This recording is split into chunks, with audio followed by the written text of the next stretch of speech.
Well, as far as critical thinking, I mean, I work on 1 day a week on the website at KOMU. I remember one particular time where there was a guy working there who I respect as a reporter and who I've seen do some very interesting pieces. He was doing a story about the three pools in town, Oakland Aquatic Center, Douglas Pool, and there's another one whose name escapes me. Well, what he did was, the point was about funding for those pools, with the talk being, of course, that Douglas Pool received less funding because of it being in maybe not a not so great neighborhood.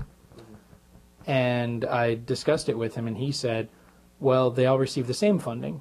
And I said, well, okay, how do you know that? Well, that's what they told me, was his response. And I said, well, you didn't ask them for documentation. You didn't go to gocolumbiamo.com and start looking up the old budgets, which are freely available, as we all learned from Brant Houston's investigative reporting class. And he said, no, should I?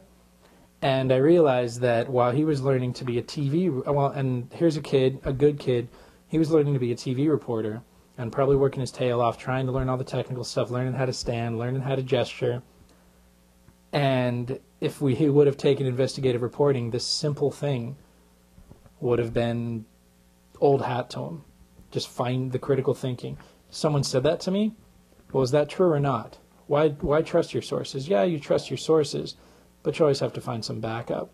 And I think that sometimes critical thinking gets lost as we try to teach the technical in writing, in broadcasting, in just about everything, in all journalism schools.